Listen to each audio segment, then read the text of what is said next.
All right, back again with episode 5 of Vulgar Woo! Display of Blotter. This Kachika. week, we are tackling one of our favorite bands, Pantera. Fuck Pantera. yeah, buddy. Fucking A. But first, I would like to say uh, we lost a member of the music community this week, Mr. Toby Keith. Wonderful songwriter, fantastic musician. We wanted to have a moment of silence for him.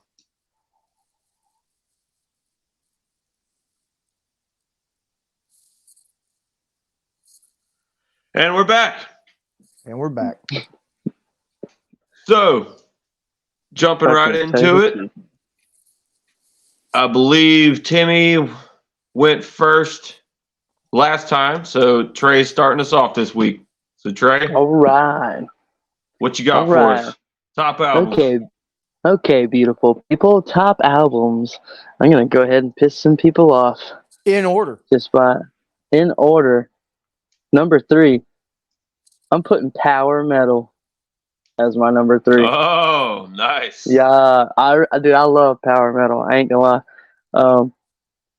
Started off with some 80s it's Pantera. It's the first one they recorded with Phil.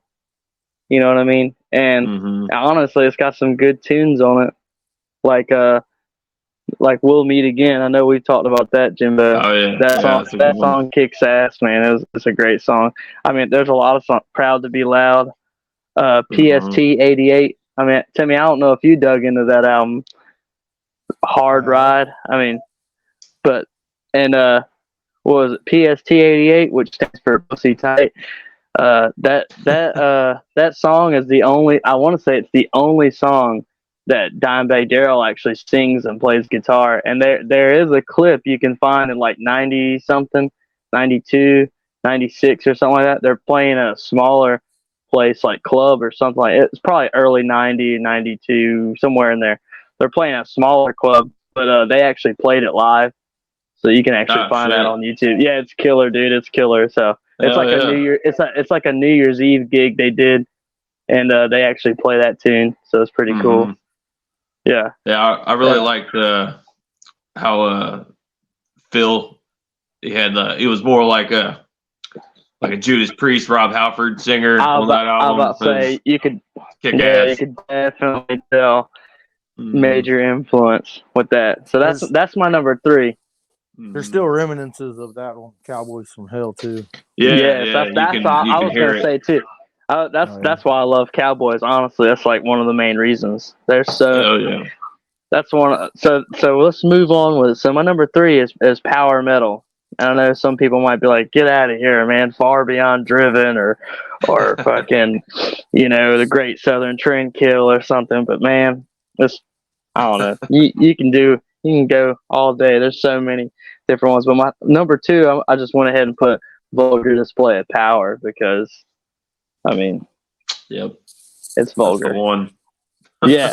This is hard because that one's right there with Cowboys. Is going to be my number 1, and like I said, some people say Far Beyond Driven because it's like I think they outsold Metallica in 96, 94. Whenever it came out, it outsold the Black Album overnight.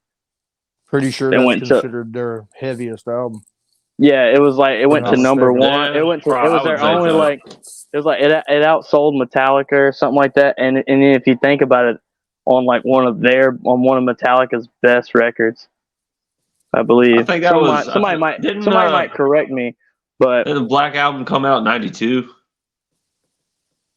See, that's when Vulgar Display of Power. So it might not be the Black. It might have been the one after that. See, I don't know my Metallica that well. Yeah, Vulgar was 92. Yeah, you're right. Yeah, Vulgar was 92. You were talking about Far Beyond Driven, though, right? Far Beyond Driven. I can't remember but it outsold. 94. Yeah. So the Black Album had already been out for 2 years.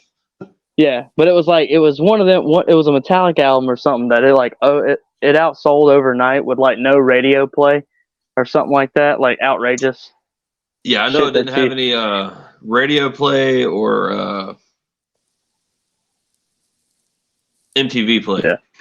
Yeah, anything like that. But it was like selling out wise, like it was just like off the charts for someone, like basically like no advertisement. You know what I mean? Right. Which is, I mean, they were already established though with Cowboys and fucking Vulgar. So yeah, Vulgar is my number 2 and Cowboys is my number 1 because I mean, both of them just got bangers. But Cowboys, to me, I could listen to that album back and forth and never skip a beat. For real, it's just one of them, dude. It's real fast. It's real driving. You know what I mean? Oh yeah. Which is what I can say about Vulgar, and a lot of it has to do with Phil's vocals. His range was just outrageous. Like if you listen to Shatter, yeah. That one in particular, you know, he'll be Shatter and then just way up there out of nowhere, man. Just fucking kill it. I loved the end of the song when it smashes the glass.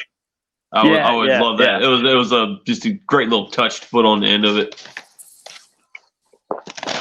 Or like what is it, Domination?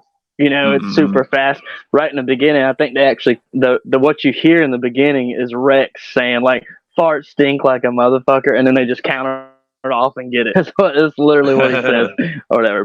That's what he says. When you hear that little bit of like vocal before it that just goes into it. That was Rex saying I think he said farts stink like a motherfucker or something like that. No, it says first take like a motherfucker. Is that what he says? Well, see, I got my shit. I think that's what he says. I don't know. I always thought it was like a motherfucker. Yeah, it was. I always heard of that right there. It was like a joke, and they just fucking just went into it like fuck it. I like your story better. We'll go with that. Yeah. I mean, that's what I've heard. You know what I mean? And I'm not trying to say I'm any expert or anything because I'm probably wrong. Someone's gonna comment like, "Yeah, dude, you're an idiot." But well, if they didn't do that, we're gonna do that on a song. Yeah. You heard it first. Blotter's gonna say it. But I've always been told. I'm gonna say it with honor. Yes. But yeah, dude. I can go on for days. Days about these guys in particular. Huh? My list. That's a great list, Trey. Great list. Yeah, I mean, my 3.5 was Far Beyond Driven. So yeah, right. I did that just for the people. What would have been your 4th one? Would it have been Far Beyond Driven? I think so. I don't know though, because Reinventing the Still, it had like Goddamn Electric, Yesterday Don't Mean Shit, and Revolution is My Name, bro. Yeah. Come on, man. You know what pisses me off about Revolution is My Name? I was literally talking about this earlier. Is that every time I hear it on the radio, it's not the song. I guess nothing about the song. Well, it is about the song, but it's not the song itself. Oh, you're not gonna hear the intro? Yeah, goddamn. Yep. Pisses me off, bro. They cut out like a fucking minute and a half almost. I mean, they do that with a lot of bands, though. You know, that's the radio cut. You don't hear that. That intro, fucking goddamn. Oh yeah. Yeah. A lot of their stuff's like that. Mm-hmm. For anybody who don't know what the fuck we're talking about, go fucking listen to it. From yeah. The album. Yeah. This is the band that changed my life forever as a kid. When I picked up the guitar, I was digging through my dad's truck, and I don't know if it was my dad or mom's CD, but I found Pantera 101 Proof, and I thought it was 2 CDs in there, and I put one in. Literally, the first one I put in, it wouldn't work. And I was like, huh, yeah, tossed it, whatever. Put in the next one, just blew my mind. I go inside. I had a little TV at the time with a little DVD player in it, and I was just jamming out. I put the other one in there, and I was like, "Oh my god, it's not a CD. It's a DVD, and it's nothing but their music videos." And God, dude, most of it was Cowboys. So I mean, that's why I'm like, I love Cowboys. But the music videos. I mean, before I was ever good at guitar or anything, no one's home. I'd crank the TV up as loud as it would go. Me and my little brother even got in on. I would run, jump into my bed with my guitar like I was stage diving, just because I seen all the people always stage diving and shit. Oh, dude, this is the band that took me to the like. This is my band right here. Like I love these guys. That guitar player is just a fucking god. You know, that's what took me to that level. This was the band. This was the band that got me like I want to be like that guy, you know? Yeah. Oh Yeah. That's like, you know what I mean? It started off with fucking Cowboys from Hell, and then I think the next one, the next song on that, like if you get one like I think it's 101 Proof with the DVD or whatever, you'll know exactly what I'm saying. Their little DVD pack that had all their music videos, and it's like the next one's like Psycho Holiday. Oh yeah. That's the next video on it. I think I read they did Psycho Holiday and Cowboys from Hell at the same club. The music videos. They shot them like the same day or night or whatever. And what's cool is in the transition of those music videos, near the end, they got Domination live in Moscow on there, and they got the Primal Concrete Sledge live in Moscow. But what's cool is that if you ever pay attention to those videos, anyone out there, if you ever pay attention to some little inside stuff, is the fucking the guitar that he's playing in Psycho Holiday. It's like a turquoise D&ML with a weird neck on it, reverse headstock. Looks like a Jackson neck or whatever. A lot of people say it's I can't remember what brand it is. It was a made up guitar he had, basically, where they put another guitar company neck on that guitar. It was another company because he was in transitioning companies of getting endorsed by a different guitar company. But that guitar was like a turquoise metallic, you know. In that video, it's the same exact guitar as the so-called Concrete Sledge guitar, where it's painted up like busted up concrete that he uses in that same Primal Concrete Sledge music video. Which is cool. It's somewhere in that time period he had that guitar painted, but it's the same guitar. So as a guitar nerd, I'm like, ooh, that's that same guitar, you know, beforehand. You know, a lot of people don't know that. So it's just cool as hell, man. Well, I geek out. I geek out on it. So yeah, that's all right, Trey. Hey, that shit happens, buddy. Hey, dude, Dad was just asking the other day what the fuck I did with that white Strat with the checkerboard pick guard on it. I was like, I still got it, Dad. I was like, I had to change the pick guard because it finally fucking come apart. It was in like 18 pieces. Yeah. From I was say it's literally sitting right beside me. That's just the body. I'm in the process of putting a new neck on it, but I got to re-drill the neck. This is neck number 4. Yeah.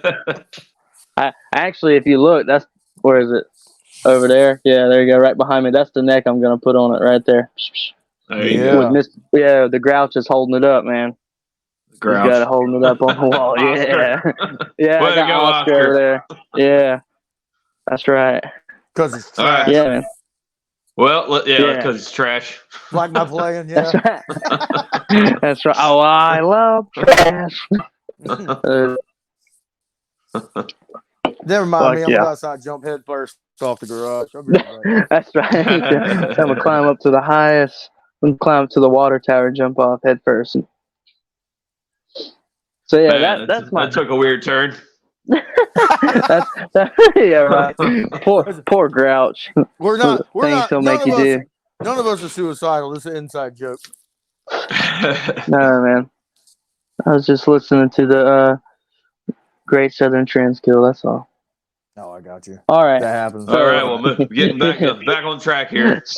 Suicide note number 1. Timmy looks like he's just roaring to go. Yeah. You ready? So, Timmy, what do you got? Top 3 albums. I got nothing else to do, Jimbo. That's what I got, buddy. I'm here for you. Yeah. All right, number 3. What you got? My top 3 albums. It's blasphemous, but I can't help it. And I want to go ahead and say that I personally didn't think that we were going to include power metal. So bullshit. You know, I thought we were just going to do the albums from like where they were signed on. So that's, that's all right. Power metal's up there. Anyway, it wouldn't have been in my top 3 anyway. So he said it wouldn't have been there anyways. Yeah. But at least you're being honest. Yeah, number 3 is most people wouldn't put on Cowboys from Hell. Cowboys from Hell. Yeah, I like Cowboys from Hell. Definitely a great album. I do like Phil singing. A lot of good stuff on there, but I don't know. It was just, I don't know. Weirdly enough, I feel that a lot of people love Cowboys from Hell as like their top album because that's the album that they were introduced to first. Right. If that makes any sense. Like, right. No, I'm not gonna lie. I'm probably guilty of that. Pantera album too. So yeah, I was about to say Cowboys was like the first like song. It's almost like some nostalgia attached to it. Yeah. But I really like a lot of the songs. There's a couple songs that were they're still take it or leave it songs. Like they're not bad songs. I'm just like, meh. Yeah. I'll shoot you. No, I'm kidding. Trey said, I'm driving over there right now. You just hang tight. Right now, buddy. I'm about to go fire the Vega. First fight live on air. Number 2 that's right. would be 1 second. Number 2 would be Vulgar Display of Power because let's face it, you're not going to talk Pantera. I don't give a fuck how much Pantera we talk. Yeah. Oh no. Did we lose him? That's what he gets for talking shit. That's exactly Pantera. what he gets. Yeah, that's all he got right there. Who knew? I sent a hitman. Is he back? Jimmy? I didn't hear him. Can you hear us, buddy? We lost him. He keeps moving. We can't hear you, buddy.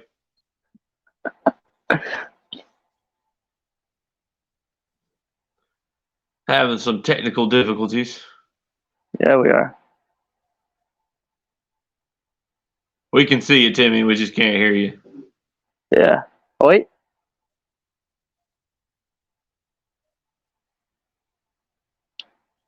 Can't hear you, brother. Oh, we lost him. We lost him. I was about to tell him, blink Morse code. Yeah, right. Do the whole episode Morse code. yeah. He's been talking about sign language. I need you to sign to me, cuz. Yeah. That's all right. He should pop up here in a minute. He'll pop back in. Yeah. He's actually driving over here so I can slap him for saying man on some of the songs with Cowboy. Right. Now there was something you brought up. I wanted to say something about. I can't remember what it was. Oh. Something that I brought up. We got Timmy back. No, I don't see him. Yeah. Timmy the There Outlaw. All right, we can hear you now, buddy. Cousin. I got a phone call and it just completely fucked everything up, apparently. Oh. I got you.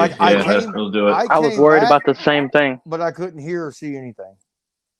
Oh, see, we could see you. We just couldn't hear you. We couldn't hear you. Yeah. I got you. Mm-hmm. All right. Well, anyway, so you were saying Vulgar Display of Power, number 2.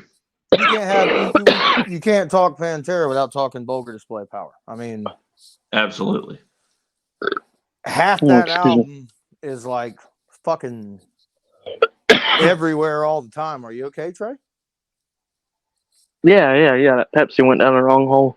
Mm-hmm. That's all. Pepsi. Back to it. It's not Bud Light. I mean, anyway, come on. It had a lot of good songs on it.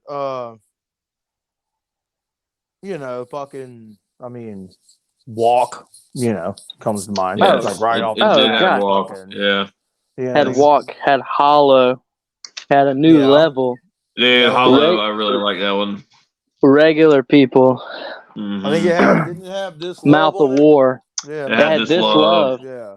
Rise. Fucking Hostile, man. Yes, fucking Hostile. By Demons Be Driven. The whole album's fucking great. I got it written down. I name all of them. I wrote them all down. So it came out in 92. One of my favorite songs by Pantera was a little backstory on Far Beyond. I mean, not fucking Far Beyond Driven. Fucking Vulgar Display of Power is so Pantera. Vinnie Paul did a interview. I'd say probably 10 years ago now.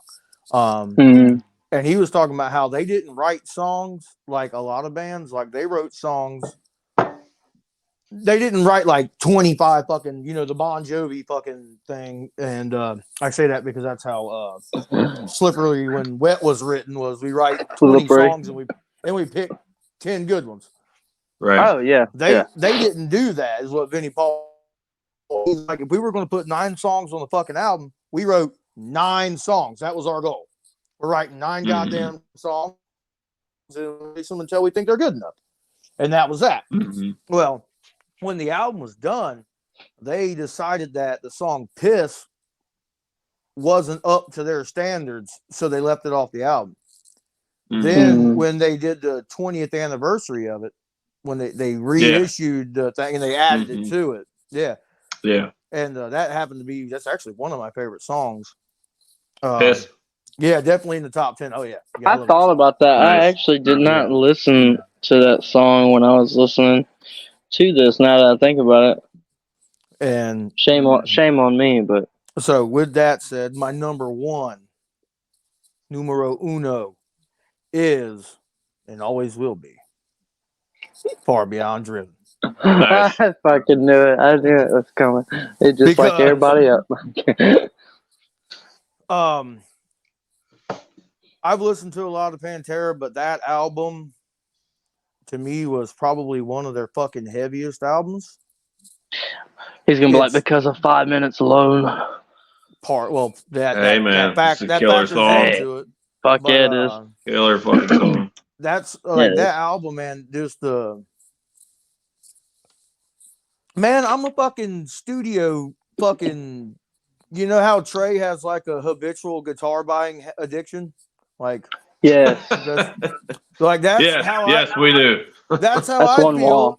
That's how I feel in the fucking studio when we're fucking recording and shit. I'm like always looking for like the next piece of gear that can do this or do that, or can I do it without it? Or how can I do that? I mean, that's just, and Far Beyond Driven to me, man, is like fucking pristine when you listen to the recordings, man. Like everything is like fucking very tight. I think that's another reason why a lot of people say it. I mean, well, technically, I think that is like I want to say it's like their most selling album, but definitely, I feel you there, Timmy, on like recording, like quality wise and everything like that. Man, it is great sounding. Yeah. Like that sounds like $1 million fucking album.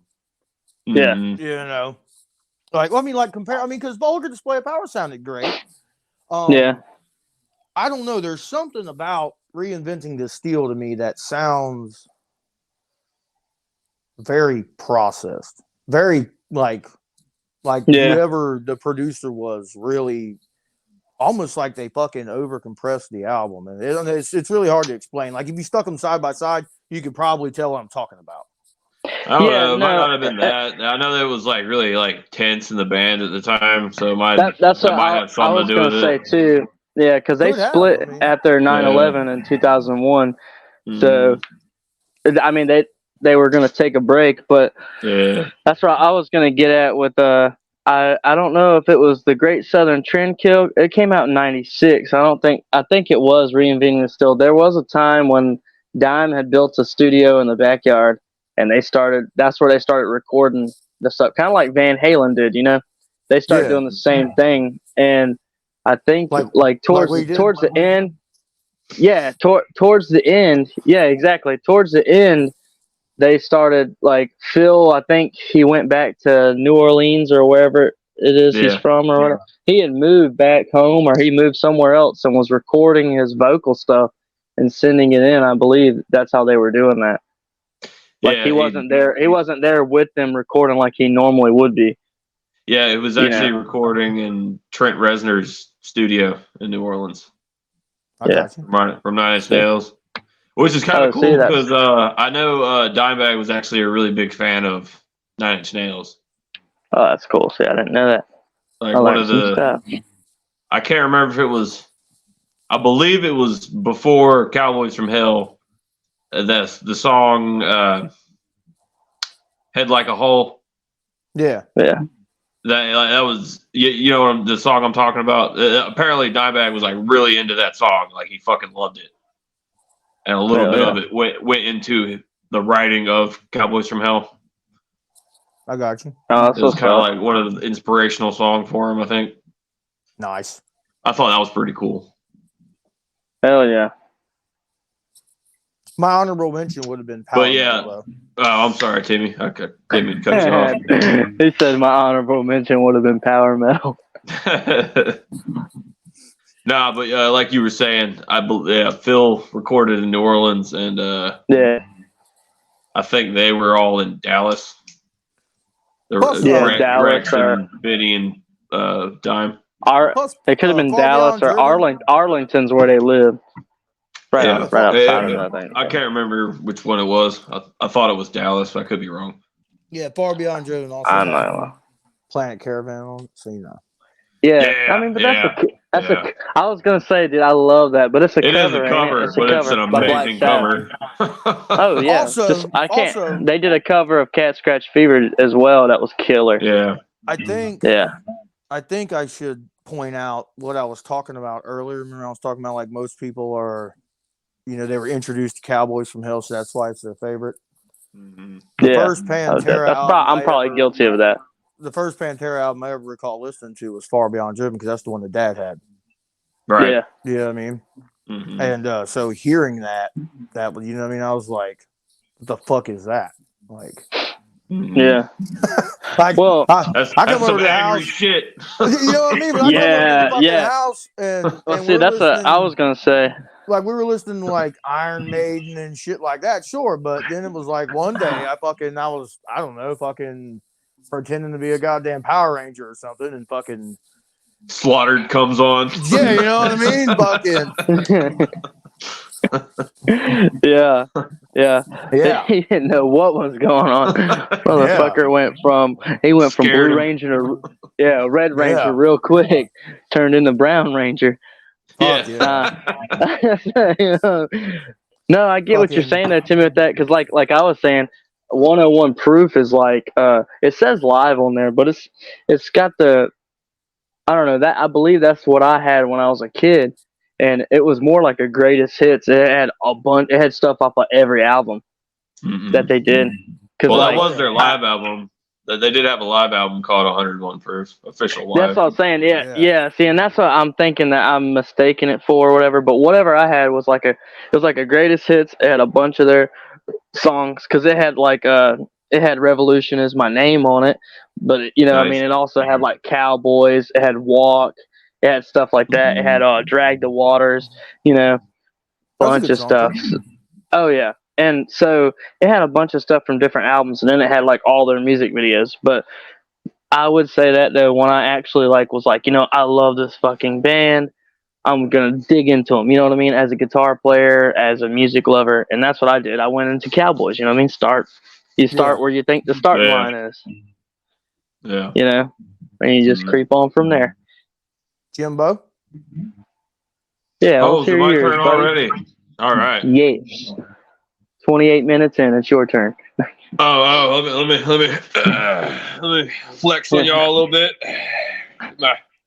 Yeah, we're not sponsoring anything. Yeah. A little bit of product placement. We would never do that. Yeah.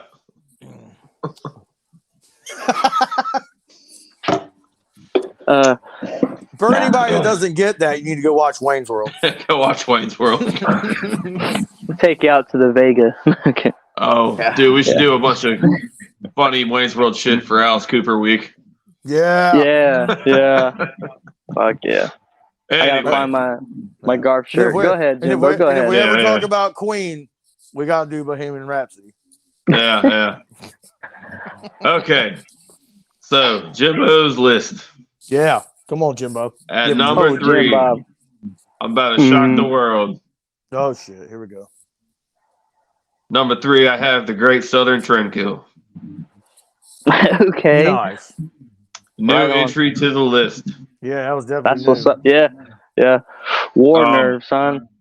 Personally, for me, I think it has some of Dimebag's best fucking solos. On I like the Floods and Tens. Yeah, Tens. Those two songs. I specifically wrote that Tens solo. Yeah. I wrote the same thing. It just really showcases how good of a guitar player he was. You know, he Not wrote that just solo. like the music in general, but like the solos are so fucking like they just sound so well crafted.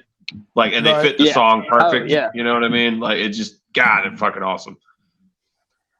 Like, I would put that up there with like I think some of his best would be like Cemetery Gates, Domination, those guitar solos. I think those are some of my favorite guitar solos in general. Yeah, The Sleep. Yeah, The Sleep, dude, that has such a melodic solo. Yeah, I love it. I love the album art, the fucking rattlesnake on it. I love the red, how their logo was red at the top, and just how big it was. It just all around. I fucking loved it. Like, I really enjoyed like the Suicide Note part 1 and 2. Yeah, I put part 1 on there. I took the notes on that. Yeah, I like that. It's very melodic. Like what we talked about, Phil doing his recordings in New Orleans. I think I don't think he did that by himself. As in, like, I'm pretty sure it's still Dimebag playing guitar and shit. But I think they used like a 12 string on that song. And it was very experimental for a Pantera song. You know, it almost sounds like they have strings in it. If you ask me, like I'd have to look more into it on that. But part 1, definitely sounds like it has like strings and stuff or something in the intro of it. Like the first minute of it, it's just like no singing or nothing. I think it's just music, you know. Yeah, I always love War Nerve. You know, that song is fucking cool as hell. Even as a kid, just hearing that song off of The Great Southern Tranquil. The fucking fuck the world for all it's worth, every inch of planet Earth. I always thought that was funny. I don't know. Jamming it. It has like a march to it almost, you know, if you listen to it. Like the way the power groove, you know. The power groove. That was them. My bad, Jimbo. Go ahead.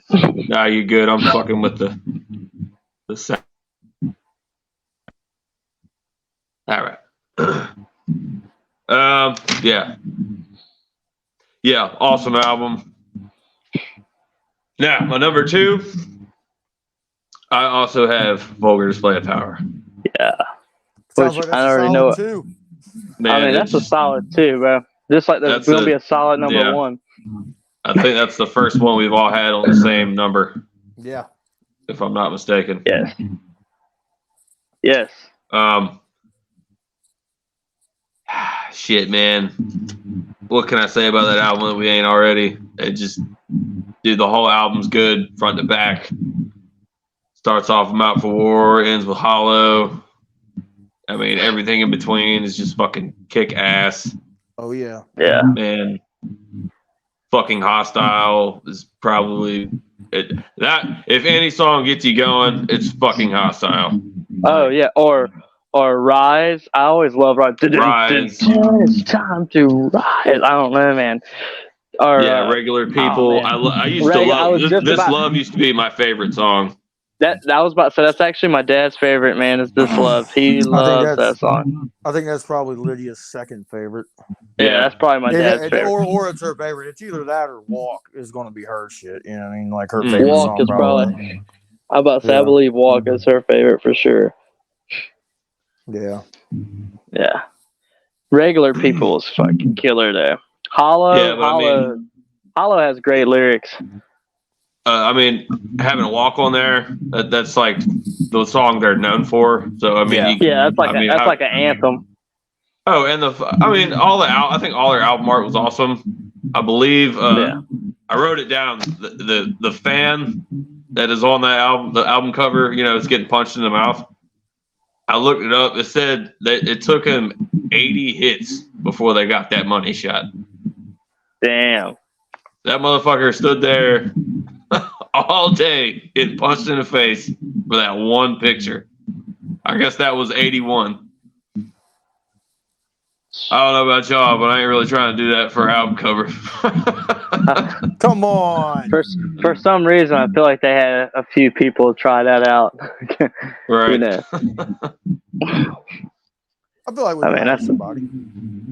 Oh, I know people that do it for free, probably. Mm-hmm. I bet Schmeth would know somebody. Schmeth, yeah. Like, come on, Schmeth, go find one of your damn friends. Yeah. Fuck. Shout out to our boy Schmeth. Schmoob. Oh, fucking schmoody boo. That's right.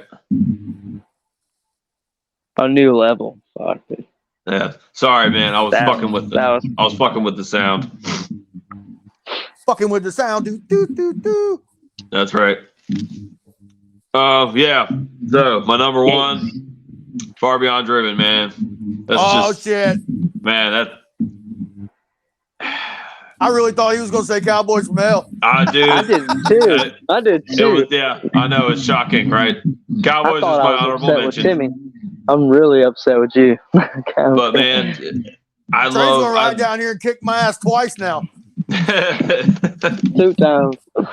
Look, man, I just absolutely love fucking Far Beyond Driven. Vega all the way up there. Listening to Far Beyond the whole way there.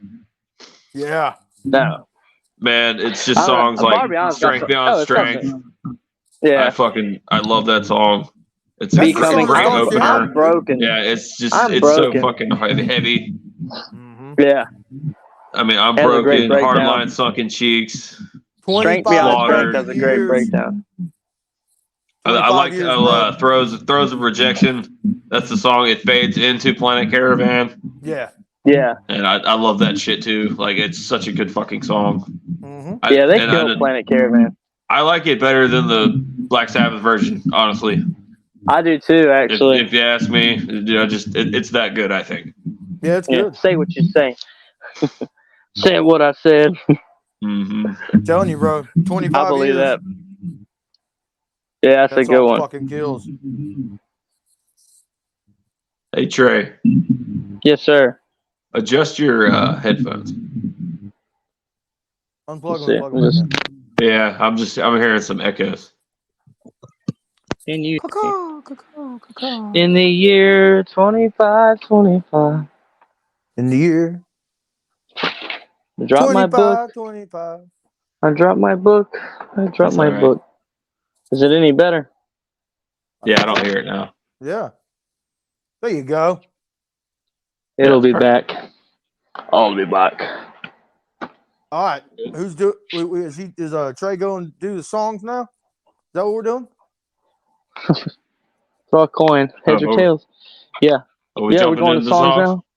I don't know, Jimbo. Do you got anything else to say? What's your honorable? Oh, I'm sorry. I was distracted by fucking with the. Don't let me cut you off like you cut me off. You know. His honorable Cowboys. Got that. Oh, I did have a fun fact about Walk. I wanted to bring it up when I was talking about Vulgar. It was originally supposed to be called Run. Right. No. I read that Vinny and Dime actually came up with the guitar riff and the drum beat for Walk just one night randomly during a sound check. Oh shit. And I thought that was just cool shit because I'm like, dude, that's how the best shit happens. Just every time out of nowhere, just like that. And it's such a simple riff. It's literally very simple. Open at one note and you've been. Mm-hmm. Just got to get it right.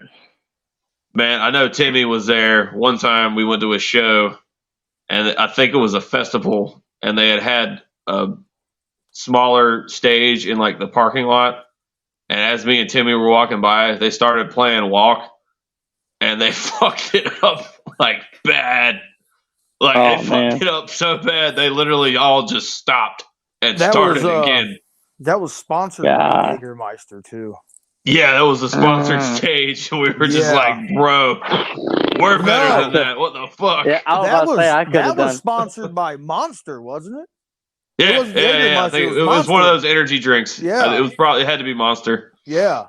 Yeah, they were embarrassed. Oh yeah. My God. You guys did not release the beast.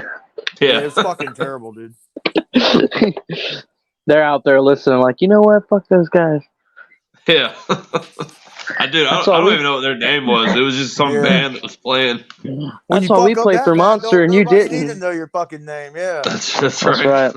I'm over here like I wish I fucked up that bad. Yeah, right. They're probably like these raggedy fucks in their podcast talking shit about us. They're not listening. All the 6 people that are listening. No, yeah. They might not even be a band anymore. You never know. Nah, after that, I wouldn't be. Yeah, we don't even know who they are. Yeah, I'd walk on home, boy. Yeah. Cheesy. Yeah, definitely cheesy. Mm-hmm. But whatever. All right, Trey. Yeah, so, anyway. Yes, Trey. Let's hear your top songs, buddy. I love that soundtrack. Dude, I got so many songs written down. Top 5. When I wrote the Cowboys from Hell album, I just wrote songs on the back of the sheet. 5. Yeah. Album kicks ass. That's all I wrote. Album kicks ass. Yeah.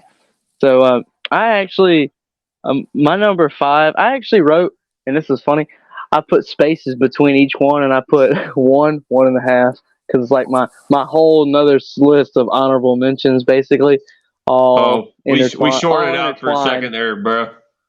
I didn't hear anything you said. Everything went crazy for a second. I said I wrote it as in I put spaces and put 1, 1.5, 2, 2.5. Intertwine my honorable mentions in case I get any bright ideas. Pretty much. Yeah, I put at number 5 I put Revolution Is My Name. Ooh. Because I've just had that song stuck in my damn head, man. And then yeah, I mean, it's great. And I believe in the music video they got David Allan Coe in it. Pretty cool. Oh, really? Yeah. Yeah. That's cool. Old David Allan Coe. Sorry, I'm stopping the top 5. Little side note, little insight if everyone didn't know, he actually had a band with pretty much Pantera, Dimebag Darrell, Rex, and Vinny. They had a band called Rebel Meets Rebel. Oh yeah. And it was David Allan Coe singing with Pantera. I know Phil he was in a band with Hank Williams III. Oh, yeah. See? Oh, yeah. Hank Williams III played bass for him. Yeah. Yep. I just learned that like 2 days ago. Swear to God. I think it was just watching documentaries because I've been Super Joint Ritual. I think was in the band. Yeah, that was the band he was in with him. Yeah, because I've been jamming a lot of Hank Williams, and me and Shannon were talking about it, and we went down a rabbit hole. I went down a rabbit hole and was like, "Wow!" I didn't learn that, and was like, "Oh, that's cool," you know. Oh yeah. But yeah. So David Allan Coe actually they actually redid some of David Allan Coe's songs and stuff, but they actually wrote some songs. They got music videos out there. David Allan Coe, apparently, I'm not 100% sure on this, but I'm right there. I heard David Allan Coe actually got Pantera tattooed on his chest right here. Oh, or shit. Got CFH or something like that, or Pantera actually tattooed somewhere on his chest. Yeah. Awesome. Because he was like real tight with them boys. Like jamming wise, music wise. They were like big fans, and then they all go to casino and jam and write music, you know. I think that's cool. Yeah. No, it's something you would never expect, you know. Just random, I guess. I don't know. All right. What you got for number 4, bud? Number 4, I got I'm Broken. Nice. And I tried. I'm not gonna lie. I tried to also pick songs from different albums too, not just all of Cowboy. You know. It's hard. It's hard to do that. Yeah, exactly. Because like I said, I almost put War Nerve on here. I almost put I could put all of fucking Vulgar Display of Power on here. You know. Yeah. Like easy, dude. It's another one I could listen top to bottom and never have any problems with. You know. I almost put Becoming, 5 Minutes Alone, and I'm Broken all in there too. Like it's hard not to. But that's my number 4, man. Is I'm Broken. My number 3, I put We'll Meet Again from Power Metal. Power Metal's nice. Because that song is powerful, man. It's a good fucking song. It's got I think musically it's not like super super heavy. It's almost like a ballad, you know. but it has great guitar stuff in it, and I think Phil, his vocals are just great on that song, man. And actually, it was like years ago, they actually asked Dimebag and Vinnie Paul's dad. They asked him what was his favorite song of all their songs they ever did, and that was his favorite song that they ever did. Was called "We'll Meet Again." Yeah, that's cool. From that album, that was his favorite song. He's like, "That's my favorite song with Phil and the boys, like they ever did." He's like, when they came up with that song, which is when they first got together, that was off their first record with Phil. They were like, he's like, I knew they were going to do something. And for anyone that doesn't know, Vinny and Dime's dad was a producer, right? He had his own. Yep, country, western music. Yeah, he had his own country. What was it? It was a recording studio. Yep, he had Pantego Studios or something like that, which is actually, I believe it's like right outside of Arlington or something. Someone will correct me if I'm wrong, I'm sure. But yeah, he had his own studio, and that's how Dime and Vinnie Paul actually like got to making their own records. They got to, yeah, they knew the equipment, they knew how to record, and they were just studio ready. They grew up doing it. I think that's also how Cowboys became so good, because everyone thinks it was their debut album, but they had already made 4 albums before that. So they were kind of, I think it takes a couple albums before bands really get like polished. Oh yeah. They sound the way studio they will sound. Yeah. That's when right. They sound real tight like that. Mm-hmm. Yeah. So I always found that really cool. Yeah, they started playing. I think they started in like high school in like 1981. You know what I mean? Mm-hmm. So I think their first one was like 83 or something. 83, yeah, they did Metal Magic. Yeah. We'll talk about that another time. We might have to do a Glamterra episode. Yeah, Glamterra. Man, 80s Pantera episode. I'm about it. I'm a big sponsor of that. Y'all let us know in the comments if you want to hear it. Yes. Well, there's a lot of great, like me personally, guitar stuff is just phenomenal. And that's where I was getting at earlier when we were talking about Floods is the solo and the outro solo. He actually wrote that. Dime wrote that when he was like 18, 19. There's recordings. You can go on YouTube. Anyone who wants to dig into it, you can go on YouTube and look up Dimebag Darrell at 18 playing like 1984 or whatever, and you'll actually see there's clips of him playing that lead as a solo, like playing by himself, playing that lead as the outro that he put in Floods in '96. He's playing it almost 12 years before that. He had already written that riff, so yeah, that's cool. Yeah. Sometimes it takes a while to find a place to put things. That's exactly, man. You never know. Kind of like Van Halen with that stuff. We do that shit all the time. All the time. But yeah, We'll Meet Again was my number 3, and at number 2 I put Walk as my number 2. Right. Yeah, like I said, Can't really go wrong with that one. No, if I showed you my book, yeah, I was about to say, yeah. I mean, it's probably their biggest song, radio wise. It's like an anthem, But like I said, I got songs written all around these other songs, Like honestly, like my number 1, I put Cowboys for my number 1 because to me that's just like Timmy said, that's like the first thing you listen to, this and that. But it's like I got it whenever I listen to them, I got to at least listen to Cowboys once, Oh, or like. But I mean, honorable mentions like The Art of Shredding. I literally have that written. Yeah. I have that written in between. It's not a Pantera session if you don't hear Cowboys. Yeah, pretty much. Me personally. But I mean, I listen. They're the Cowboys from hell, bro. Yeah, exactly. CFH, baby, CFH. But like I got in between Walk and Cowboys, I wrote like The Art of Shredding, Hollow, Floods, Goddamn Electric, Becoming. There's so many. To me personally, I love Pantera, man, and I could listen to them all day and not get tired.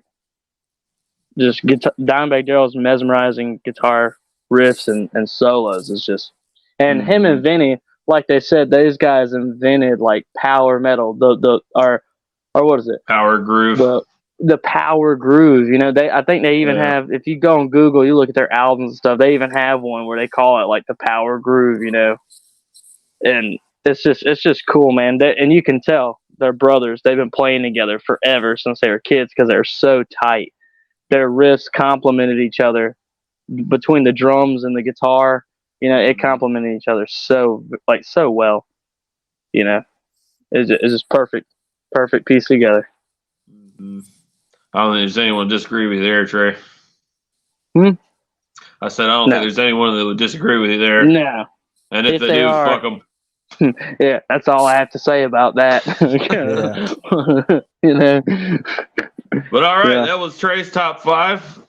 Sorry, Timmy? I could talk all night. Oh yeah, we'll do a little bit more talking after we're done with our list. Timmy, what you got, man? With it. I got some songs, bro. Get her My done. My list is definitely different than Trey's. For sure. We might have a couple in common.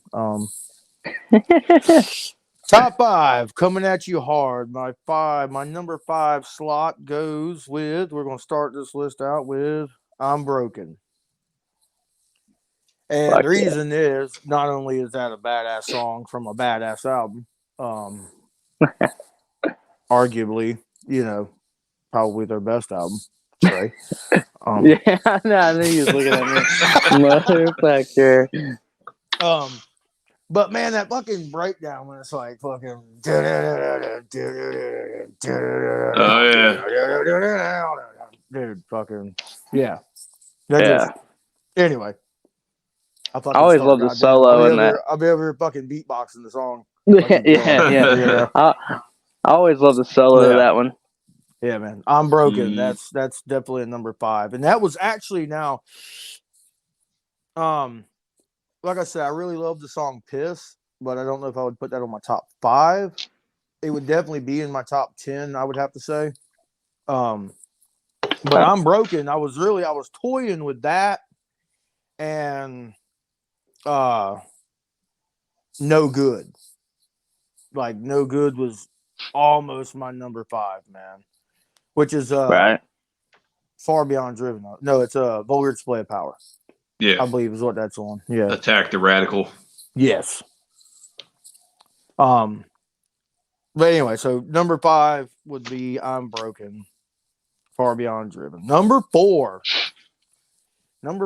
is probably a song that I don't think I've heard anybody mention yet, but it is a fucking song going back to the whole "He's Still Fucking." This is off Cowboys from Hell, and going back to the whole, he was still singing heavy, but he still had that range, like that good fucking Judas Priest. That Halford, yeah. Yeah, you know what I mean? Yeah. I flipped my page. And that song is called "Message in Blood." Message in Blood, yeah. Yeah. That fucking song just fucking. That has a killer fucking riff. Dun, dun, dun, dun, dun, dun, dun, dun, dun, dun, dun. That shit's killer, dude. I actually saw earlier Phil, when he wrote that song, he was writing it about Charles Manson.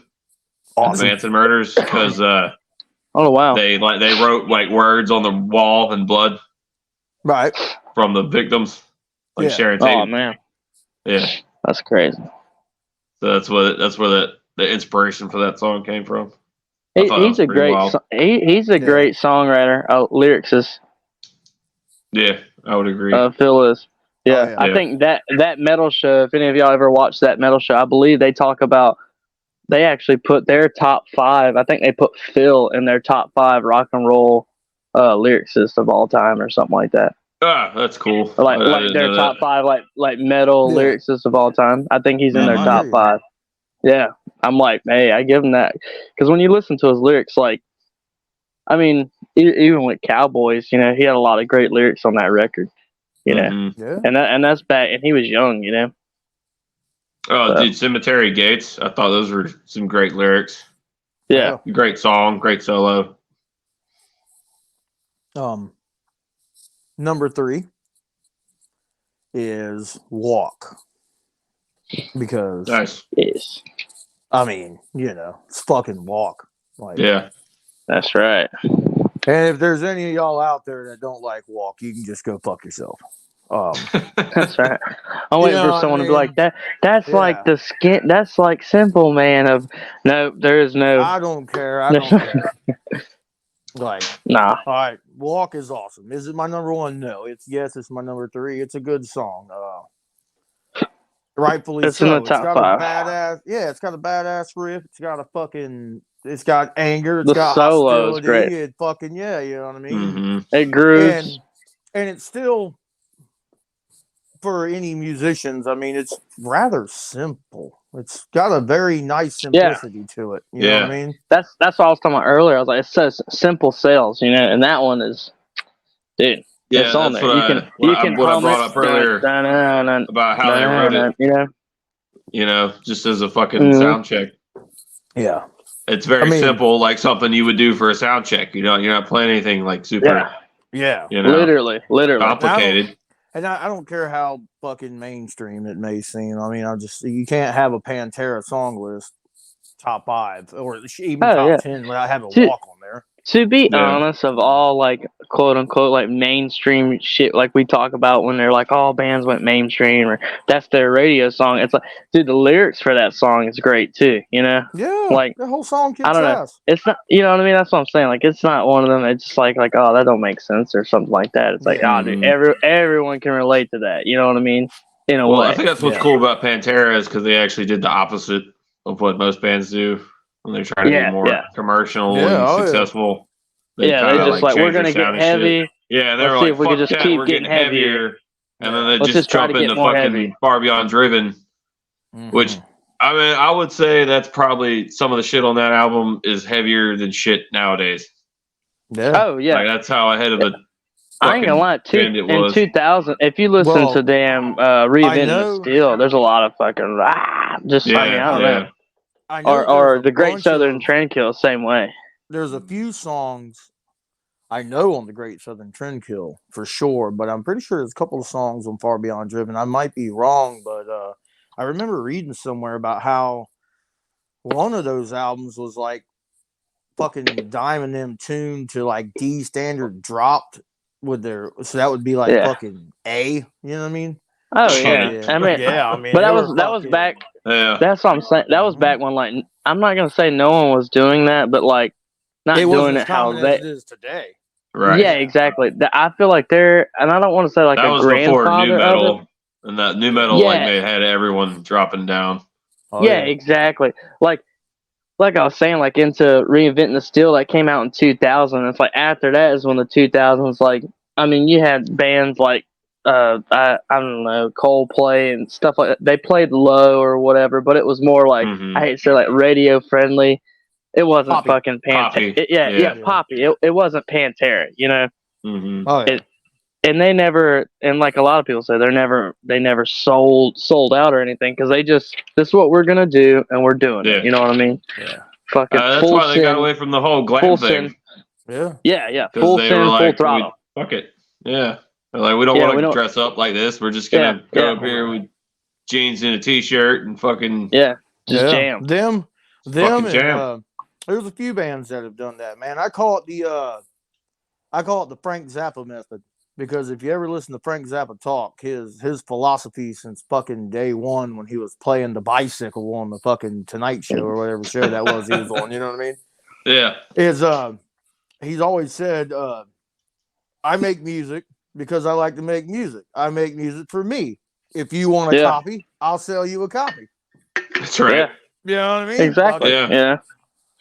And that's kind of how I've always seen Pantera. That's how that's how it should be in a way. Yeah. You know? Yeah, oh yeah. If you truly love it, that's how it should be. I would also argue that Pantera is kind of maybe the prototype of heavy bands nowadays. Yeah, see that's all I was gonna say. They're like a grandfather almost or like a dad to the new wave of metal. You know? Architecture is there. Yeah. Yeah. Like I would say they're the structure.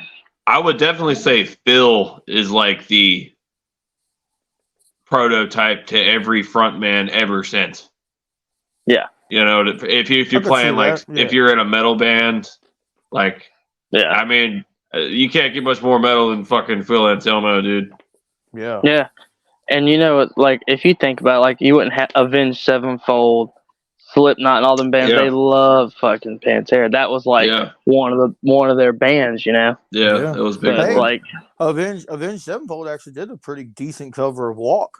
Yeah, actually, yeah. I just watched that the other night too. Again, fucking people are going to hate me for saying that.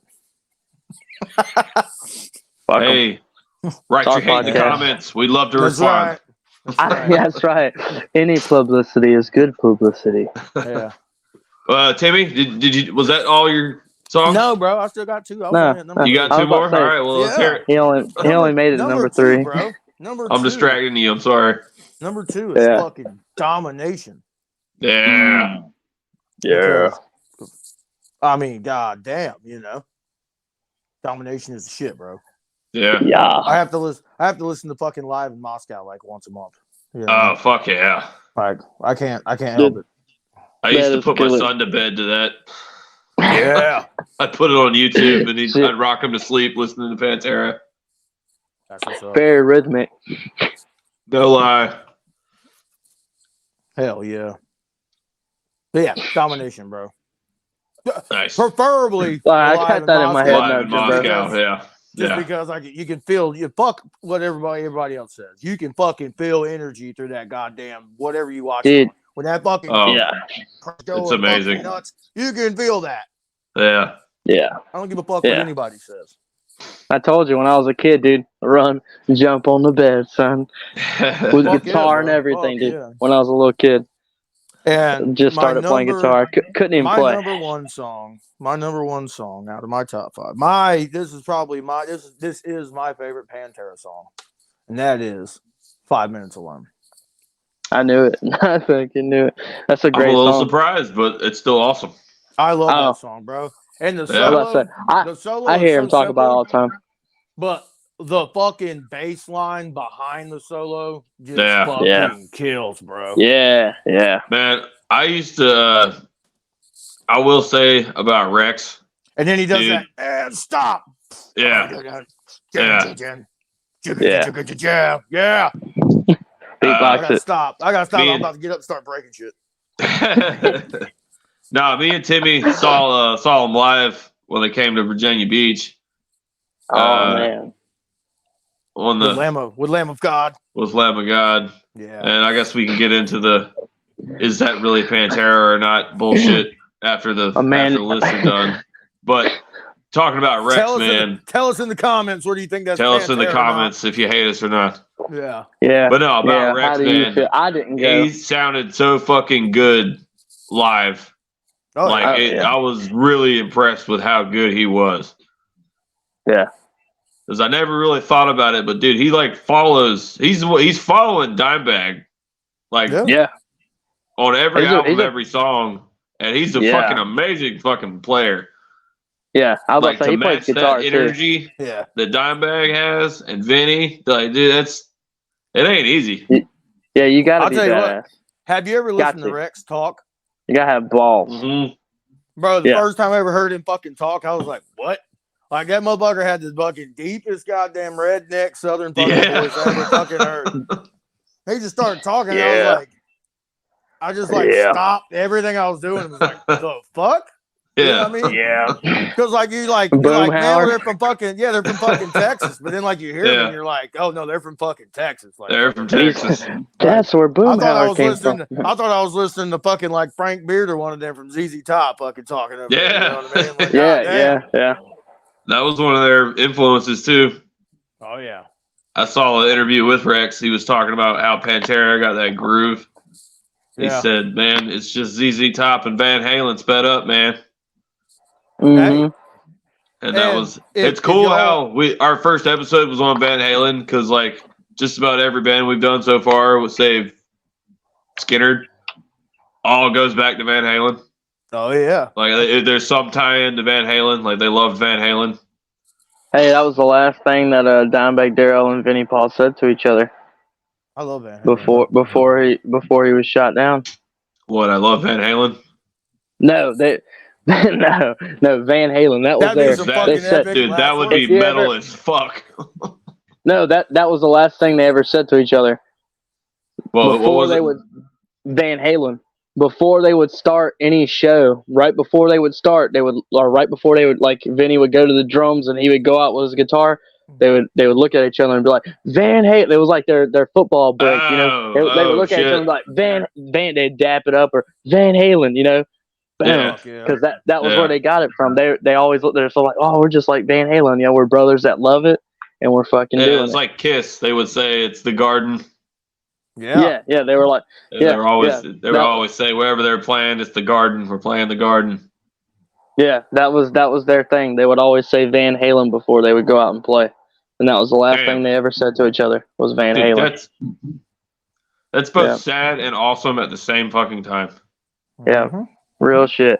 That's why I was talking about on that last episode. Y'all had to cut me off when I think Vinnie Paul actually he owned a strip club or something like that, and I think Alex and Eddie actually came in to hang out with them or something like that, and he actually called up Dime like, dude, you got to come.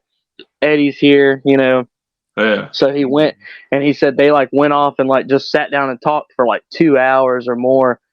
And in that time, Dime actually offered him like $30,000 for one of his striped guitars. I want to say it was Bumblebee, but I'm not sure. Mm-hmm. The black and yellow striped one. But man, he offered him like $30,000, and this is back, 2001, because he said it. Apparently, this was like 2 weeks before he got shot. That he offered him like $30,000 for one of the striped guitars, and Eddie Van Halen was like, "How about this? How about I'll just paint you up one." Me personally, I'll paint you and build you one, like personally from me. And then that was it. And then he heard about Dimebag Darrell getting shot, so he actually took his personal guitar that's on the back of Van Halen 2, the black and yellow stripe on Bumblebee. He took that guitar and he flew out there or whatever, and he said he couldn't go up on the casket and look at Dime. He just couldn't do it. So he actually handed the guitar to either his girlfriend or Vinnie Paul, and he just said, "I can't do it, but this is it, an original." And that was his saying was, "An original needs to be buried with an original. An original should have an original," is what he said. Mm-hmm. So he actually they buried Dime with Eddie Van Halen's guitar from Van Halen too, because Dimebag Darrell told him in that conversation, he said, "Dude, that's the heaviest guitar. That's the most badass guitar that you've ever had. Like best sounding one, heaviest one. That was my favorite guitar." Yeah. So he actually buried him with that guitar. Yeah, and it was I believe he had a Kiss casket too. Yeah, and he had, what's crazy is like he had just bought or he had just had a Kiss coffin like ordered or like done for him. Like a personal casket. Because why not? Yeah, just had it. Because his whole house apparently is like knickknacks and like all kinds of stuff from like bands that he likes. Yeah, I know they were like, him and Vinny were like huge Kiss fans. Yeah. Well, they both I believe Vinny said Peter Criss is one of his biggest influences. Oh, yeah. Ace Frehley was for Dime. We love Kiss. What's awesome. Funny is I was going to say, I think somehow they did something where they were on a plane together, Dimebag Darrell and Vinny and Kiss. It was like Gene Simmons and Paul and them. They were actually on a plane flying somewhere together, and it was Vinnie Paul's birthday, and Kiss actually sang Happy Birthday to Vinnie Paul. Fuck yeah. Damn. He said that there's an interview out there you could find or whatever, and they said that they asked Dime and Vinny, they asked the band like what was their most favorite, like what's the most coolest thing that's happened to you since all this? And Vinnie Paul says, Kiss sang Happy Birthday to me or whatever on a plane. Like, I don't know if they gave him a cake or something like that, but they sang Happy Birthday to him. And Dimebag Darrell said it was when they played in Moscow, like in front of all those people. He said that was his favorite part. Yeah. That's wild. Of all that stuff. But it's pretty crazy, man. Jimbo? Crazy. Yeah, Jimbo, let's get on with your stuff. Yeah, man, I'm ready for my list. We're getting deep into it. All right.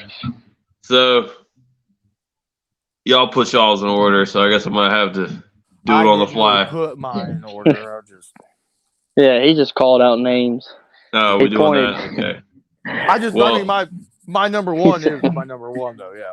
Yeah. Right. He said I named fingers and pointed out. As that guy, okay, I had to think about that later. Say it backwards. All right, so I would say first on my list would be, if you allow me to cheat a little bit, Suicide Note Part 1 and 2, because I see them as two parts in the same song. Yeah, one unit. Yeah.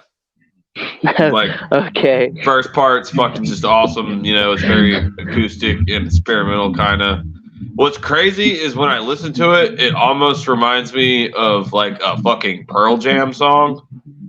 Right. Which might be blasphemous to say about Pantera, but oh yeah, you're gonna get some hate now, buddy. Dude, yeah, fucking let me hear it, man. But I swear I hear like Eddie Vedder when Phil's singing, dude. Is what it is. Doesn't make me like the song any less. Like, I fucking love that song. Yeah, part 2 though is like the complete opposite. It's so fucking hardcore, like just squealing and screeching immediately, like just fucking straight into it. And then when they kick in with the breakdowns, man, it's awesome song. Oh yeah. Calm down, don't start breaking shit yet. You only had number 5. Right. Number 2, I would say Hard Lines, Sunken Cheeks. It went from number 5 to number 2. Is that number 1? Driven. What did I say? I thought I said number 5. You said number 5. You said number 5. Whatever. Number 5. 2. Suicide Note. No, that's the name of the song. Yeah. You said number 5, and then you went number 2. Yeah, that's what I'm laughing at. All right, whatever. You know what I meant, motherfuckers. Oh, man, we love you, man. I'm not trying to say you went to Newport or anything. I'm smart. I just look like this. Yeah, tell us you went to West Carter. Come on now. That's what I say. I just look like this. Can't believe you stole that. Jimbo? Steal a line from Trey right quick. What's your number? Yeah, all right, number 4 then is Hard Lines and Sunken Cheeks. Okay. Off of Far Beyond Driven. That's just, man. The best album, yeah. The best album. It's just heavy. It was hard for me not to put like the whole fucking Far Beyond Driven album on there. Yeah. But that one just kicks ass to me. I like the album art was really cool on that one too. You know, with the drill going through the skull. Yeah. Yeah. I wanted to bring this up earlier, but I forgot. Originally, the album cover was a dude's asshole, and the drill was going through the asshole. It's a hammer drill bit. Yeah, like that was the original fucking album cover. Wonder why they made music. And they printed some off. They're like, bro, we can't sell this. So they went with the skull. Yeah, I think they were told like they couldn't or something like that. I think they made it the inside of the booklet. Or something. Yeah, that's what they couldn't. I believe couldn't come out with that, so they did the skull. I think they were told they couldn't or something like that, so they did the skull. Yeah. But they made the ass with the drill in it as like the inside cover when you open it. Yeah. I believe that's how it was. Yeah. I thought about this when I was like, I knew they did that with that album cover, but I didn't think about this until today. I know they were friends with like James Hetfield, like Lars Ulrich and shit, and they were like, oh yeah. I know they like Metallica, but Metallica's first album was originally called Metal Up the Ass or Metal Up Your Ass. And like the album cover was like a toilet with a hand with a sword coming up. So I'm wondering if that was like a play on that. Yeah, I'm wondering if it was like a nod to Metallica. It could be actually. You know what I mean? I thought about that today. I was like, hey, it could be a thing. I don't know. It could be. I don't want to cut you off, but I was about to say, Dan, you brought up a little memory I had of back in the day when Metallica was getting. I think this was like back in like I don't know, 86 or something. This is back when they had just come out with Master Puppets or something like that, if I'm not mistaken. It could have been a few years before that, but Dimebag Darrell and Vinnie Paul somehow got in contact with Metallica and flew James Hetfield and Lars out, and they stayed the weekend or a week or something like that at their house. And you can actually Google pictures before Pantera was ever big. You can actually Google. Yeah. That's what I was talking about. There's pictures of them when they were young as hell. At Vinny, they were still living with their dad, I believe. Mm-hmm. And those guys, they all just piled up in the room or whatever. But yeah, Rex is there too. Yeah. It's Lars and fucking James Hetfield. James. Mm-hmm. Yeah, they were there. It was pretty dope. Yeah, that's pretty cool. Seeing that shit, they like jammed and shit. That's cool as shit to me. I'm like, nowadays you can't do shit like that. You know. Yeah. Just cool as shit. Anywho, back to your list. Sorry, number 3. Back to my list. Yeah. Number 3, I also have Domination. Oh, right on. That would probably be my favorite Dimebag solo, especially the fucking Live in Moscow. Yeah. And I don't know if you guys know this, but when they played that show in Moscow, that was during the recording of Vulgar Display of Power. Mm-hmm. So that had not come out yet. And they would only put out Cowboys. And they got asked to play that show like out of nowhere. Like they weren't supposed to be on the bill or something. And I think Metallica and I can't remember. It was maybe AC/DC, I think. Yeah, that was like not like Big Four. Those were like the headliners, something like that. But no one really knew who Pantera was at that time. So I think they played at like 10 in the morning. They like stopped production of fucking Vulgar just to go over there to play that show because they were like, "Fuck it, we need to do it." Yeah, I didn't know that. Yeah, and I didn't know they played that early because there's so many people. I believe I saw they played at 10 a.m. Like it was fucking yeah. That's wild, yeah. And they played the show and they were like, I'm so glad they did because that's like some favorite fucking shit to watch. That was like after the dissolvement of the USSR. And it was either right before or right after. I can't remember. I think it was right after. Right after because I believe they said that's like their army or whatever. That was like the police and the army. Yeah, they were holding back the crowd. Yeah. Black Sabbath because Black Sabbath and Alice Cooper, Kiss, and Deep Purple, and there was another band that I know was like forbidden to even be played in the USSR. Like they wouldn't even let them play their music on the radio and shit. Right. Yeah. Wow. That's they're they restrict all kinds of shit there. Yeah, bro. It was too free of music. Yeah, you know. That's why America's the best. That's right. America, fuck yeah! That's right. I'm hearing USA, USA. Hey Trey. Yeah. Could you hit your headphones again, buddy? Yeah. Is it acting up again? Yeah, it's giving me some rumbling. Rumble. I thought I heard it too. I was wondering if it was my little mic bouncing off. I got my other headphones on this time. I got you. Earlier, y'all said Pantera. Yeah. Y'all said 9 Inch Nails earlier, and I started laughing. I was like, some guy named Dale. Anyway. I'm about to say, Jimbo, are you through your list yet? We're just going on. I got 2 more. I'm sorry. Now Jimbo's at his actual number 2. Yeah. Number 2, I have regular 17. people. Regular people. Oh, that's regular what's up, people. Dude. It's that fucking riff. I love that shit. That shit gets me so hyped. I'm so disappointed in my list now. I could have done better. No, I'm kidding. I'm over here like, my list is a whole book of stuff. Yeah. Trey said, I I loved Regular People. I could have put Regular fucking People. Hostile on there. I was just about to say Rise, dude. Always got me. Rise. By Demons Be Driven. Yeah. I could have filled up Mouth the whole thing War. with Vulgar. I love it because I literally have all of Vulgar written down. A New Level.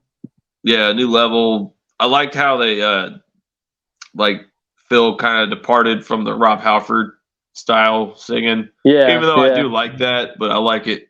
It's not the Pantera that I love. You know? I almost just like the enjoy it Pantera more. that you feel true to. Yeah. Yeah. I think that's why I put Vulgar. I'm sorry, Far Beyond Driven is my number one. Yeah, like his singing style was going, and that's honestly, I guess, what like took them to where they're at. But I mean, not took them to where they're at, but like if you think about like we were talking about earlier, how their influence on music now. Yeah. Like I honestly think they're a huge influence on new wave metal and all kinds of metals now. You know. Yeah. I truly believe, like you said, that Phil is like the head front for that.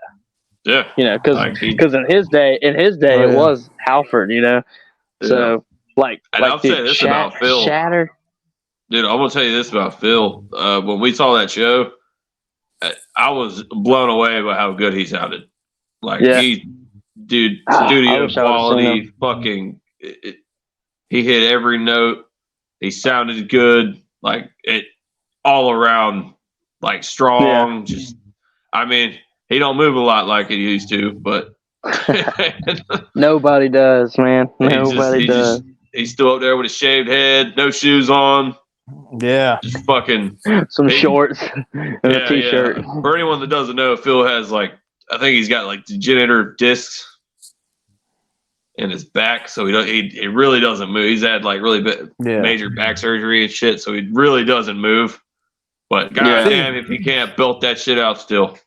That's what everybody wants to hear Vince Neil do. But Vince Neil's the exact opposite. See, he can actually move, but he can't sing what the fuck now. Yeah, Vince Neil. That's right. Vince Neil. Shout at the deli. Shout at the deli. So bad. Grills. That's right. I love Motley Crue, man. I do, but I don't really listen to it anymore because I'm like, God, dude. I don't think Vince. I'm sorry, Vince, if you ever listen to this. I don't think Vince could ever sing. Nah. No, he really couldn't. Especially not live, man. Not live. No. He was just a front man, I guess. He's up there as far as frontmen go, but not as a singer. Yeah. Mm-hmm. I wouldn't put him in a top 10. I probably wouldn't put him in a top 20. I was gonna say a top 30. I wouldn't even put him in a top 30. I was trying to give him some leeway, Trey, but I mean, if we're gonna be real here, I'm being honest with you, man. I always said the same thing about David Lee Roth. He's a fucking great showman, but he was never like a fucking amazing singer. You know what I mean? After really listening to right now, she would say Sammy the same Hagar, thing. I would say the same thing. Yeah. Fucking Hagar is a singer. So Hagar is a fucking singer. That guy. Fuck yeah. I that's coming from someone who has always loved David Lee Roth and thought that was the best version of Van Halen. Yeah. And now I'm like, man, I don't know. I love David Lee Roth. Don't get me wrong. Yeah. You know what I mean? And he true. puts But on a hell of a show. I've seen him. I'm surprised Timmy's actually saying that.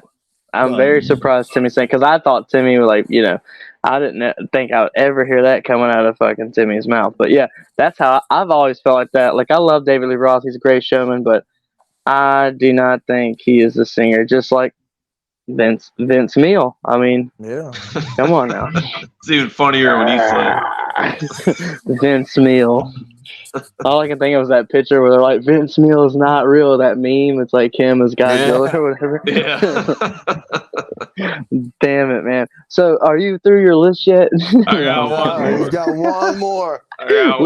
We're never gonna get there. People, there is no one that is gonna watch all this because number one. Poor Jimbo. You ready? Yeah. It's about to be revealed. Yeah. I'm broken. Oh, I got Fuck yeah, dude. That's probably. I've told people this before. I don't know if I've mentioned it yet on the podcast, but that was the first one I wrote down. Actually, the first two bands that really made me like love rock and roll was Black Sabbath and Pantera. Oh, like those were the ones that like I was like, dude, this shit is awesome. Yeah. And I'm Broken was one of those songs that I heard Cowboys and I liked it, but I heard I'm Broken and I was like, holy shit, what is this? Yeah. Like, I feel like I had heard like Walk before, faintly here and there as a kid, but like when I stumbled across that CD and DVD, it was over, dude. And I'm Broken. It's like, honestly, you could take my list and flip flop it around. Like I said, I'm Broken is probably the first one I wrote down like on my whole piece of paper, like straight up. Song. It is, I dude. had a It bunch really of is. honorable It's mentions. got a great groove. I mean, I could fill up. I could change every song on here, and I'd still love the whole list. Yeah. Oh yeah. I had like Cemetery Gates, fucking Hostile, Floods. Yeah. Fucking, I love Revolution is my name too.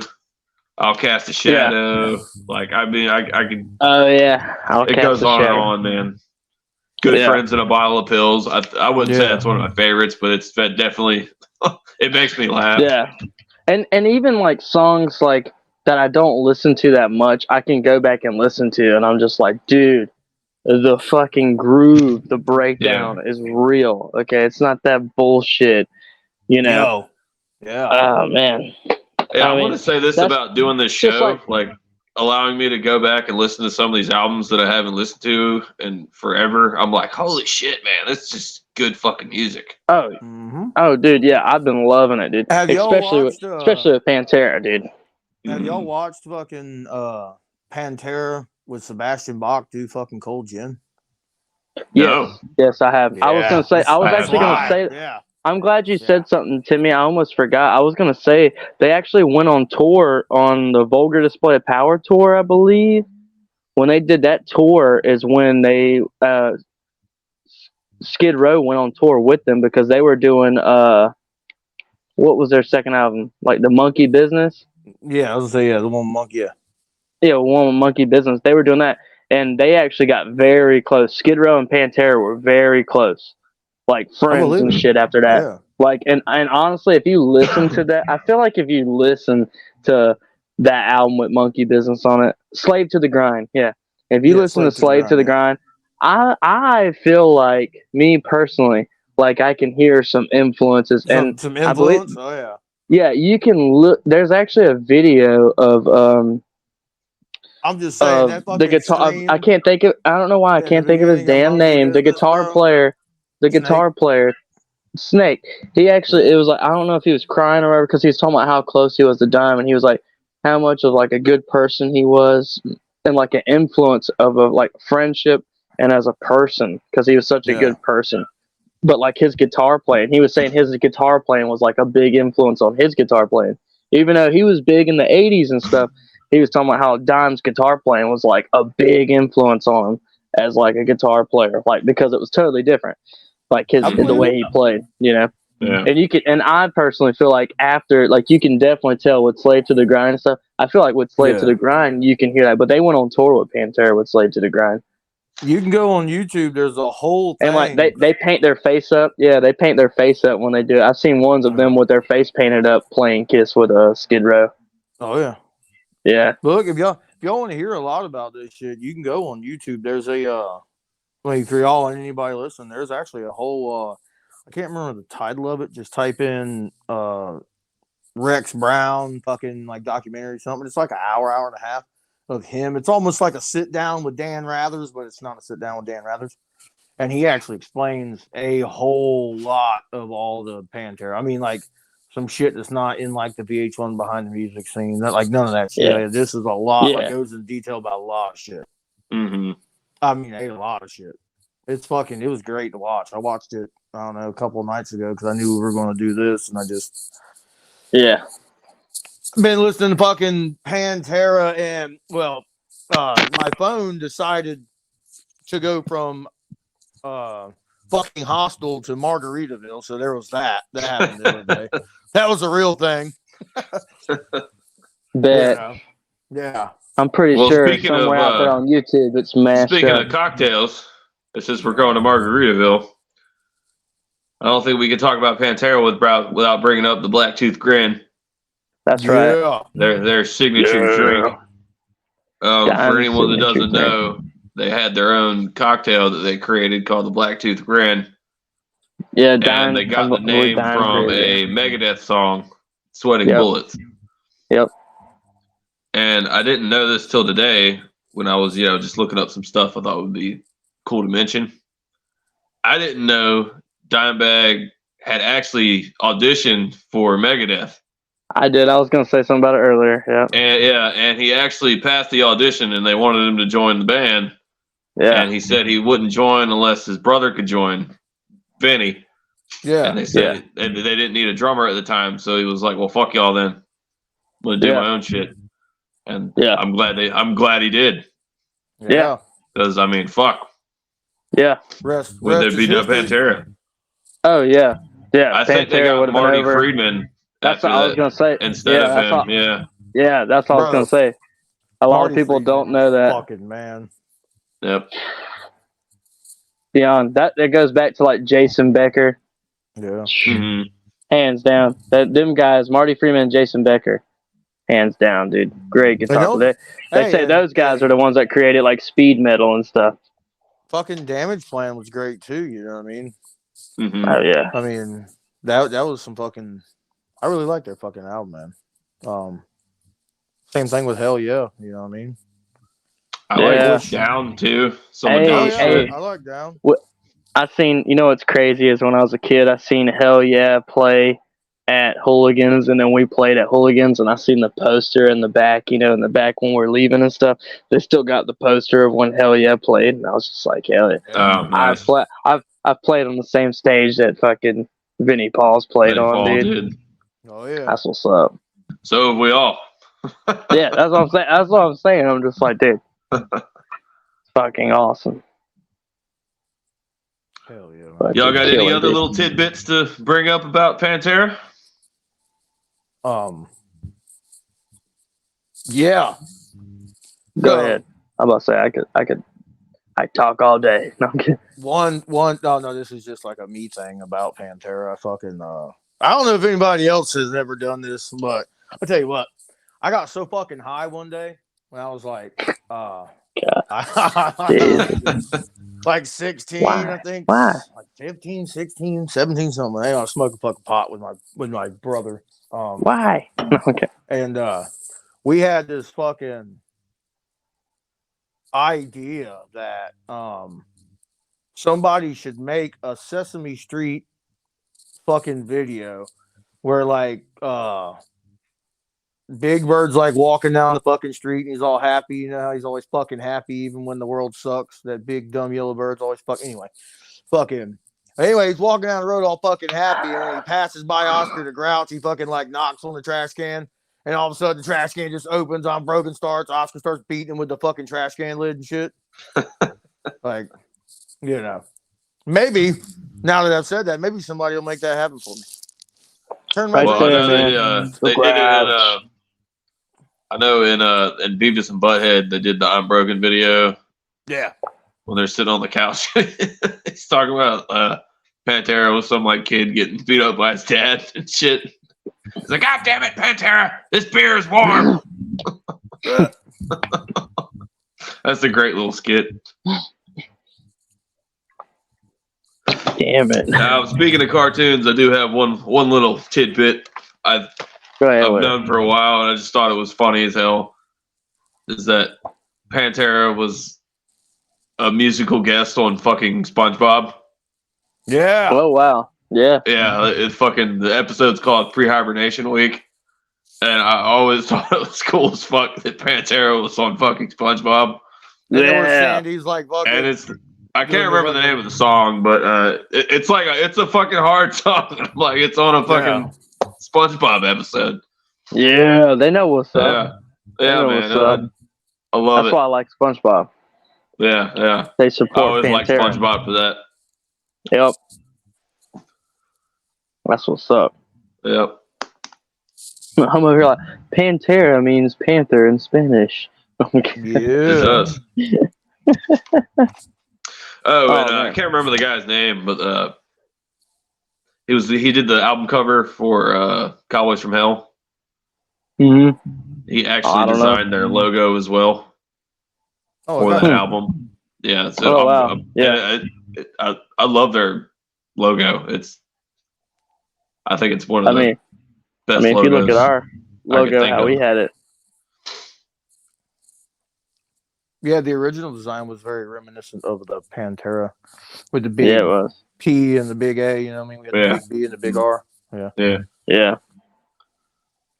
For anybody that listens to that, you can still buy some of those shirts. We got a very limited quantity left of the original ones with the big B. I got a couple of them myself right now, folded up in the drawer over there. No, oh my god, never worn them. Never worn them. They're mint condition. That's better. There you go. Yeah, they're still folded up.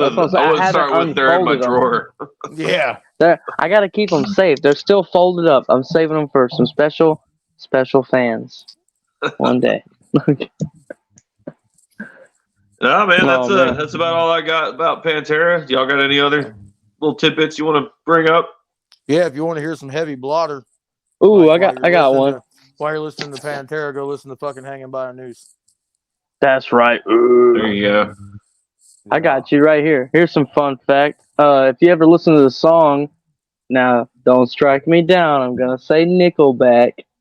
Because a lot of people are like, "Fuck Nickelback, we love metal."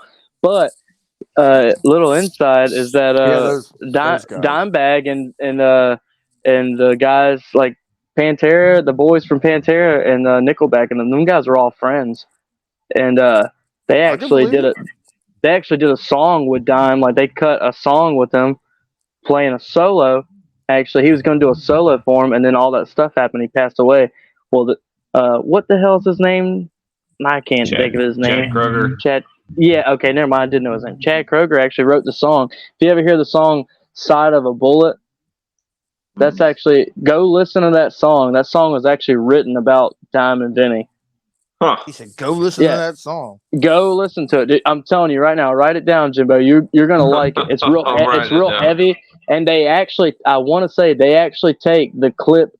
They actually wrote that song around Dime's solo that he recorded for them. Trey got me listening to Nickelback.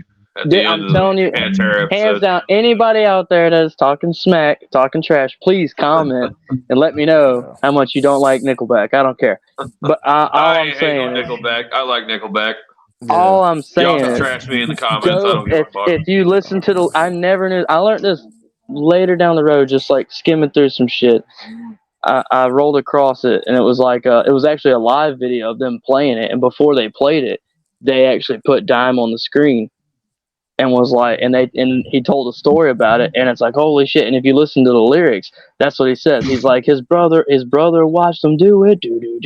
He's talking about scratching his name in the side of a bullet for the guy that did it. You know, it's pretty cool. It's hardcore, man.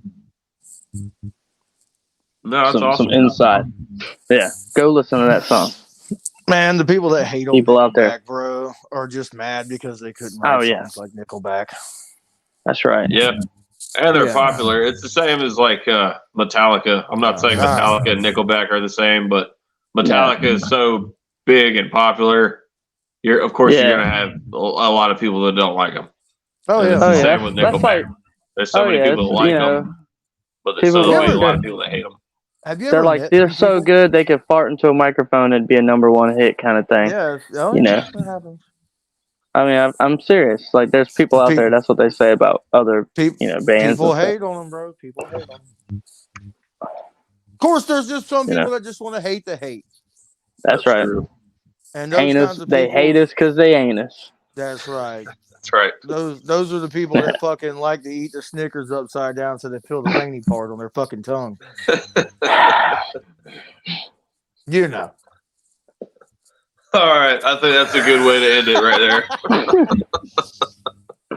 Go check out "Side of a Bullet" by Nickelback, and also check out what is it, the 14th? Is that when we're dropping a boy? We're dropping another single. Oh yeah, we'll have another single out the 14th. Yeah, we'd like y'all to like, subscribe. Yeah. To us. Yeah. It's gonna be fucking polar opposite of Pantera. If you need a break from Pantera, which you Polar won't. opposite, But and yet we're inspired by it. That's right. That's right. Day by day. Day by day. February February Hell 14th. Wednesday. on the Worldwide. That's right. The love day, baby. That's right. And Day by next day. Yeah, week, give us a like, a comment, a follow. Drop a comment. Tell us how much you hate Nickelback, how much you hate us for liking Nickelback, or how much you love Nickelback. I mean, come on. or how much you love it. Hey, man, either way, it's fine too. I mean, I don't like Tool, but we're not going to talk about that right now. He started. He just brought it up at the end of the podcast. Everybody wants to be a rock To star. be continued. That's right. Man. I'm gonna get you, Trey. I'm gonna get you. Remember. Next week. Remember, wherever you go, there you are. There you are. There you are. All right, boys. All right. We'll see you next week. Timmy's like, you cut me off. All right. Later, fellas. We'll see you. Later.